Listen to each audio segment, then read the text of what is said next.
ആ കുടുംബത്തിലെ പൊട്ടിത്തെറികൾക്ക് ശേഷം ഇപ്പോൾ വീട്ടിൽ നിറയുന്നത് കുറ്റബോധവും കണ്ണീരും ആണ്.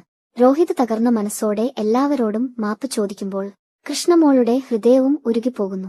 എനിക്കൊരു സമാധാനം വേണ്ടേ എന്ന രോഹിത്തിന്റെ വാക്കുകളിൽ ഒരു മകന്റെ വേദനയും പശ്ചാത്താപവും നിറഞ്ഞു നിൽക്കുന്നു. അവനെ ആശ്വസിപ്പിച്ച് കൃഷ്ണമോൾ പറയുന്നു, സാരമില്ല റോഹേട്ടാ. അതേസമയം ഈ കുടുംബത്തിൽ വീണ്ടും സംഘർഷം പടരാൻ തുടങ്ങുകയാണ്. അലീനയെക്കുറിച്ചുള്ള വൈജയന്തിയുടെ കോപം വീണ്ടും കത്തുന്നു. അവൾ ഈ വീട്ടിൽ വന്നതുമുതൽ നാശം മാത്രമേ ഉണ്ടായിട്ടുള്ളൂ എന്ന ആരോപണങ്ങൾ വീട്ടിലെ അന്തരീക്ഷം കൂടുതൽ വഷളാക്കുന്നു.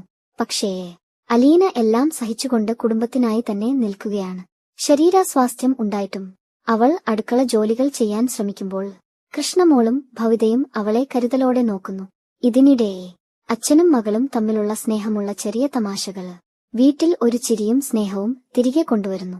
എന്നാൽ വൈജയന്തിയുടെ മനസ്സിൽ അലീനയോടുള്ള വിരോധം ഇനിയും അവസാനിച്ചിട്ടില്ല. ഈ കുടുംബം വീണ്ടും ഒന്നാകുമോ? രോഹിത്തിന്റെ മാറ്റം സത്യമായിട്ടുള്ളതാണോ, അല്ലെങ്കിൽ പുതിയ പ്രശ്നങ്ങൾ ഇനിയും കാത്തിരിക്കുകയാണോ? അറിയാൻ കാണുവേ. മഴത്തോരും മുമ്പേ ഏറ്റവും പുതിയ എപ്പിസോഡ്.